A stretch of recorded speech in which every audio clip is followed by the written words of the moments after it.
Hello everyone, welcome to my channel. Please subscribe and stay tuned by clicking the bell icon. Sorry, but The Bear's Claire is pure male fantasy. The Bear's second season is absolutely jam-packed with brilliantly written female characters. There's Ayo Edebiri Sydney, of course, but also Lisa Colin Zayas's delightful original beef veteran Tina, Jamie Lee Curtis' utterly deranged matriarch Donna, Olivia Colman as a soft-spoken head chef, and even Abby Elliott's Natalie, who, after being largely sidelined in the first installment, emerges as a no-nonsense project manager who spearheads the restaurant's transformation into the Bear.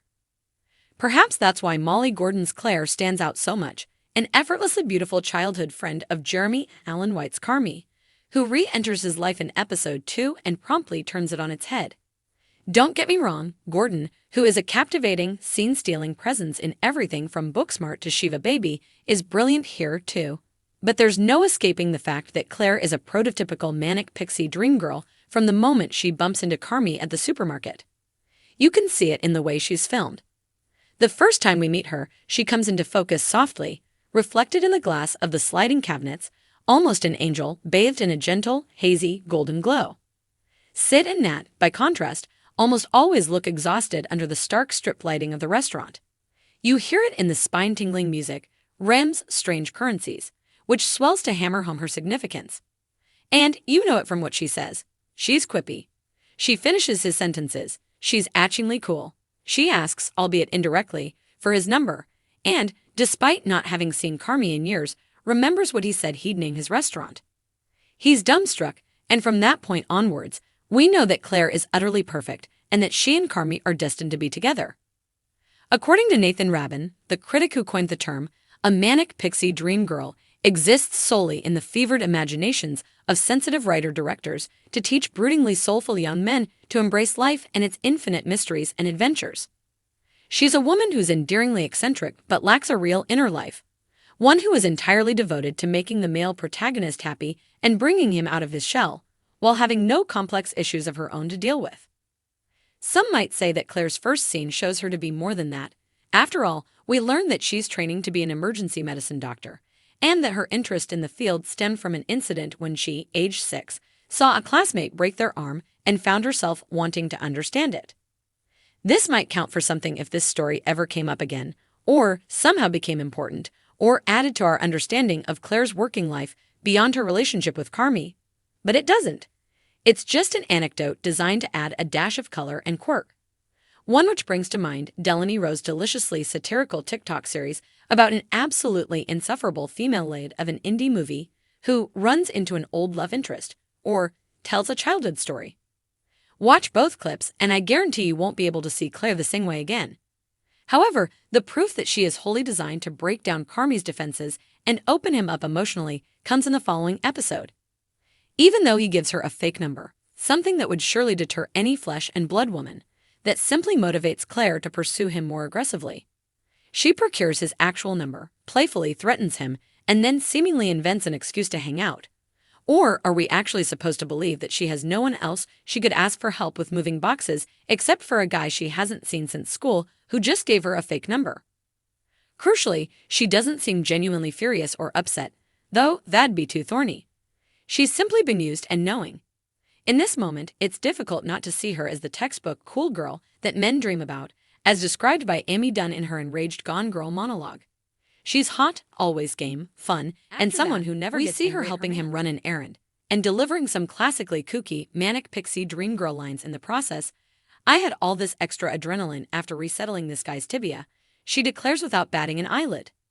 And then, I'm a horrible driver. But I enjoy the risk of it, said with an enigmatic smile.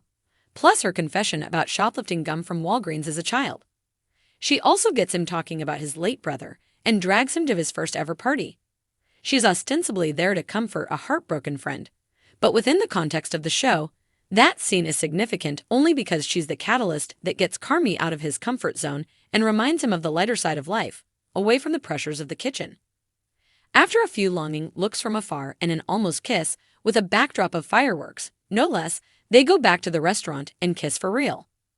The rest of their relationship plays out in Carmy's apartment, where Claire is a constant source of calm and support, telling him to never ever apologize when he fears he'll mess everything up.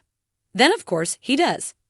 In the climactic scene of the season finale, Carmy, spoiler alert, gets locked into the walk-in fridge and yells about the importance of choosing work over his relationship with Claire, unaware of the fact that she's just outside the door. "I'm really sorry you feel that way," she murmurs, walking away with tears in her eyes. But she doesn't rage at him. She doesn't call him out on his shit. She's just quietly disappointed. You're left with the feeling that the proverbial door between them is not entirely closed. In the end, Claire is largely defined by all the things she doesn't do. Unlike Sid and Nat, who constantly badger Carmy about getting more forks and finalizing the menu and not picking the fancy plates, she seems to expect and demand nothing from him. She admits that her job isn't chill and means her spending 100 hours on and 2 hours off, but she's always inexplicably serene and available to him, never bringing the stress of it home, while Carmy, who is objectively in a line of work with significantly lower stakes, is the one receiving all of the care and reassurance. We see one musical montage of her pushing a medical bed, but apart from that, she's just in scrubs making long, flirty phone calls or leaving him leisurely, loving voicemails. In short, she's a saint who Carmy views as a symbol of the love and stability he doesn't feel deserving of. It's entirely possible that the Bear's creator, Christopher Storer, has done all of this on purpose. When speaking to Vogue about Gordon's performance earlier this month, he noted that we, the audience, are also just getting to know Claire through Carmy's eyes this season as this potentially hopeful, beautiful ideal he's been attached and attracted to since he was a teenager. But then shouldn't there also be a moment when that subjectivity is at least briefly acknowledged in the show and we see a glimpse of the real Claire, as we did, for instance, with Claire Danes as initially vilified Rachel in Fleischman is in Trouble? Sadly, that never comes. But given the progression of Natalie's character from the first season to the second, it seems highly likely that it will in season 2.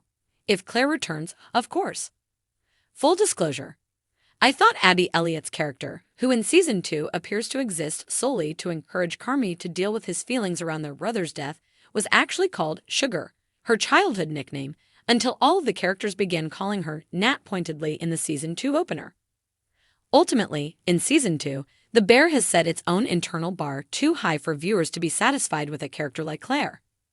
How could she, a sweet and accommodating plot device, ever compare to Sid, for example, a hilariously awkward, supremely talented, always doubtful, but outspoken bundle of nerves who is surely one of the most layered and complex women of color currently on TV?